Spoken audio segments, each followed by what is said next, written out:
किसी एक सब्जेक्ट के कुछ 15-20 महत्वपूर्ण सवाल आपके सामने होते हैं। ये देखिए आज के सवाल, भारतीय संविधान अपने नागरिकों को किस समानता का वचन देता है? तो दोस्तों भारत की प्रस्तावना, किसमें? भारत की जो प्रस्तावना है उसमें दोस्तों दो प्रकार की समानता है। क्या? दो प्रकार की समानता है। एक तो दोस्तों अवसर की समानता, किसकी है?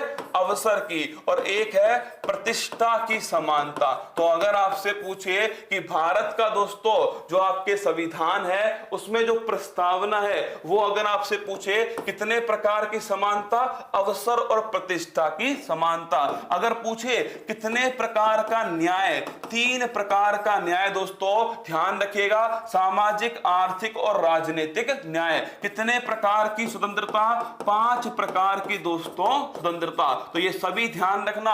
अगर आपसे पूछे स्वतंत्रता कितनी है? 5 प्रकार की है। न्याय दोस्तों 3 प्रकार का। और दोस्तों समानता कितनी है? जो समता है वो 2 प्रकार की है, अवसर और प्रतिष्ठा की समानता।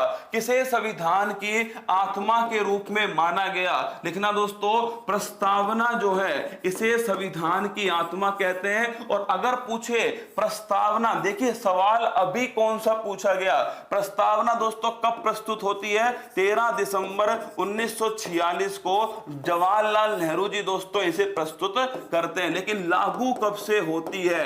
कमेंट बॉक्स में बताओ, प्रस्तावना कब से लागू होती है? अगर पूछे आर्टिकल 32 को संविधान की आत्मा किसने कहा है? तो लिखना दोस्तों, डॉक्टर भीमराव अंबेडकर। किसने?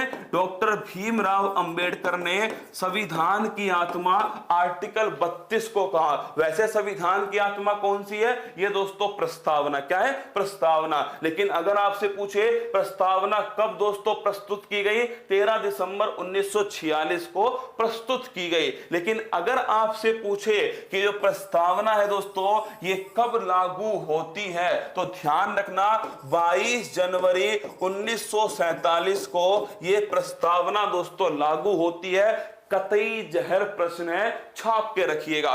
किसने पहले 1935 में संविधान सभा का सुझाव प्रस्तावित किया था? ये दोस्तों किसने किया? मानवेंद्र नाथ रॉय, MN रॉय। तो अगर आपसे पूछे संविधान सभा का प्रस्ताव किसने प्रस्तुत किया था दोस्तों? पहली बार मानवेंद्र नाथ रॉय ने प्रस्तुत किया। संविधान सभा के पहले अध्यक्ष कौन थे? तो पहले अस्थायी अध्यक्ष दोस्तों सच्चिदानंद सिन्हा। कौन थे? सच्चिदानंद सिन्हा थे पहले अस्थायी अध्यक्ष।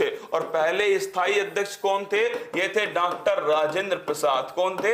डॉक्टर राजेंद्र प्रसाद। तो अगर आपसे पूछे अस्थायी अध्यक्ष, ये दोस्तों सच्चिदानंद सिन्हा है। और स्थायी ध्यान रखना, प्रारूप समिति के अध्यक्ष कौन थे? ये तो आपको पता है, डॉक्टर भीमराव अंबेडकर थे। अब मुझे आप एक सवाल बताओ, डॉक्टर भीमराव अंबेडकर इसके अध्यक्ष थे, तो इस समिति में कितने मेंबर थे? कमेंट बॉक्स में छाप के बताओ, इस समिति में कुल कितने मेंबर थे? न्यायपालिका और कार्यपालिका के पृथक्करण से संबंधित अनुच्छेद है। इंपॉर्टेंट क्वेश्चन है दोस्तों, अनुच्छेद 50। कौन सा है? अनुच्छेद जो 50 है डीपीएसपी के अंदर दोस्तों, उसमें लिखा हुआ है कि न्यायपालिका और कार्यपालिका की जो शक्ति है वो अलग अलग है, इनका पृथक्करण दोस्तों लिखा है। किस अनुच्छेद में लिखा है? 50 में। और अनुच्छेद 51 में दोस्तों अंतरराष्ट्रीय जो शांति है इसकी बात कही गई है, अनुच्छेद 51 के अंदर। तो अगर आपसे पूछे, देखिए यही तो सवाल था, अगर पूछे कितने मेंबर है, तो दोस्तों ध्यान रखना अंबेडकर सहित दोस्तों जो डॉक्टर भीमराव अंबेडकर जी हैं उसके साथ में ध्यान रखना 7 मेंबर है। तो ये सवाल आप आराम से पढ़ना दोस्तों। टोटल मेंबर तो कितने हैं? समिति में 7 मेंबर है। किसके साथ में? डॉक्टर भीमराव अंबेडकर जी के साथ में टोटल 7 मेंबर है। कौन सा अनुच्छेद मानव का क्रय विक्रय और जबरदस्ती मजदूरी कराने पर प्रतिबंध लगाता है? ये आईएएस में दोस्तों सीधा पूछा गया प्रश्न है। और अनुच्छेद लिखना आर्टिकल नंबर 23। कौन सा है? आर्टिकल नंबर 23 दोस्तों, ये ध्यान रखना। अगर आपसे पूछे मानव अंगों का क्रय विक्रय, इस पर प्रतिबंध है। और जबरदस्ती जो मजदूरी है, बेगार जो प्रथा है, क्या है, बेगार जो प्रथा है दोस्तों, इस पर भी क्या करता है, प्रतिबंध लगाता है। और एक ध्यान रखना, मानव अंगों का क्रय विक्रय, इस पर भी दोस्तों क्या करता है, प्रतिबंध लगाता है। अनुच्छेद नंबर 23 है। संवैधानिक उपचारों के अधिकार के तहत आता है, ये दोस्तों आर्टिकल 32 है। कौन सा है, आर्टिकल 32 है। और इसी के तहत सुप्रीम कोर्ट दोस्तों कितनी रिट जारी करता है, 5 प्रकार की रिट जो है वो जारी करता है। अगर बात करूं हाई कोर्ट की, तो हाई कोर्ट का अनुच्छेद है 226 है। लेकिन रिट कितने प्रकार की है, रिट दोस्तों 6 प्रकार की। सवाल को आराम से सुनना, अगर पूछे सुप्रीम कोर्ट कितनी रिट जारी करता है, 5 प्रकार की करता है सुप्रीम कोर्ट। और दोस्तों हाई कोर्ट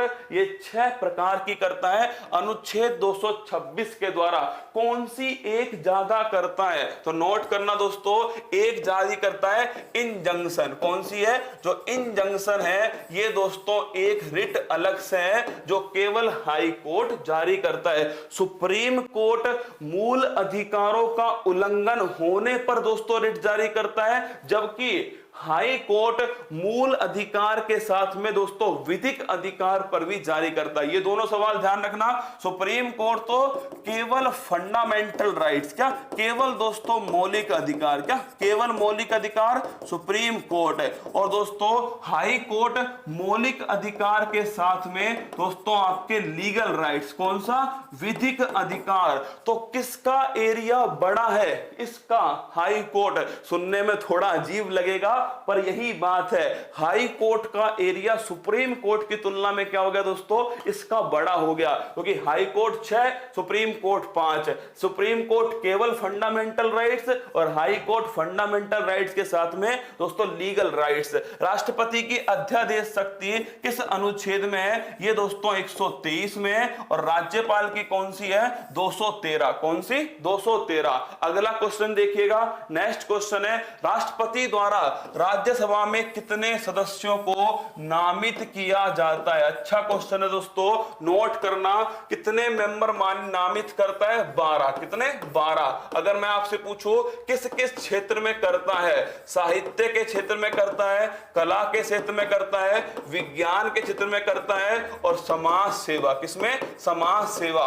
अब देखिए एक सवाल यहां आता है कि राज्य के अंदर जो राज्यपाल है वो जो अपॉइंटमेंट करता है वो कितने क्षेत्र में करता है, तो साहित्य में बिल्कुल करता है, कला में बिल्कुल करता है, विज्ञान में करता है, समाज सेवा में करता है, इसके अलावा सहकारी सेवा में, क्या, इसके अलावा ध्यान रखना राज्यपाल जो है ये दोस्तों सहकारी सेवा के अंदर भी करता है। क्या, सहकारी सेवा जो है ये भी दोस्तों एक दायरा है, किसके लिए, राज्यपाल। राष्ट्रपति के लिए ये 4 दायरे हैं, राज्यपाल के लिए दोस्तों 5वां दायरा सहकारी है। भारत का निम्नलिखित में से कौन सा राष्ट्रपति निर्विरोध निर्वाचित हुआ है, तो दोस्तों ध्यान रखना नीलमा संजीव रेड्डी। कौन है, नीलमा संजीव रेड्डी, ये दोस्तों निर्विरोध निर्वाचित हुए। बाकी जितनों ने भी पर्चे भरे थे सबके पर्चे रद्द हो गए, केवल दोस्तों इन्हीं का रहा था, तो कह सकते हैं नीलमा संजीव रेड्डी निर्विरोध निर्वाचित हुए। मृत्यु दंड के मामले में क्षमा देने का अधिकार किसके पास है, अनुच्छेद नंबर 72। और दोस्तों लिखिएगा कैपिटल पनिशमेंट, कौन सा, कैपिटल पनिशमेंट मतलब दोस्तों मृत्यु दंड जो है इसे दोस्तों क्षमा करने का अधिकार केवल और केवल किसके पास है, राष्ट्रपति के पास है। तो लिख लेना आर्टिकल 72 कैपिटल पनिशमेंट राष्ट्रपति।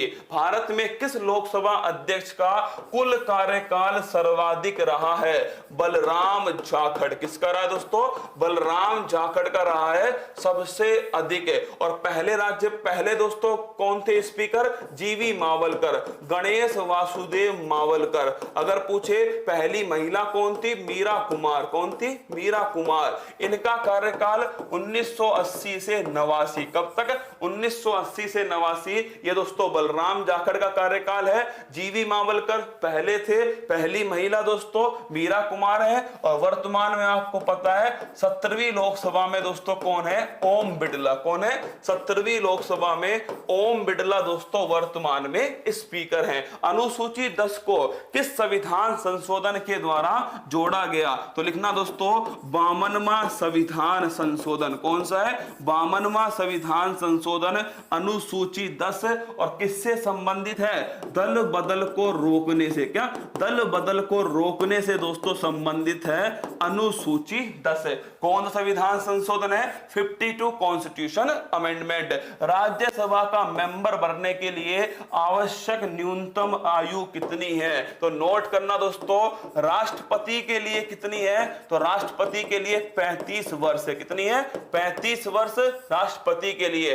लोकसभा का एमपी बनने के लिए ये दोस्तों 25 वर्ष है। कितनी है? 25 वर्ष है। और राज्यसभा का दोस्तों मेंबर बनना है, अगर आपको राज्यसभा से सांसद बनना है तो इसके लिए उम्र है 30 वर्ष। तीनों ध्यान रखना, राष्ट्रपति के लिए 35 वर्ष, लोकसभा एमपी के लिए दोस्तों 25 वर्ष। मतलब प्रधानमंत्री के लिए भी कितनी है? प्रधानमंत्री के लिए भी दोस्तों 25 ही वर्ष है। अगर पूछे राज्यसभा का एमपी बनने के लिए 30 वर्ष की आयु है। 35, 25 और 30 तीनों ध्यान रखना। अगला प्रश्न देखिएगा, ये दोस्तों आपके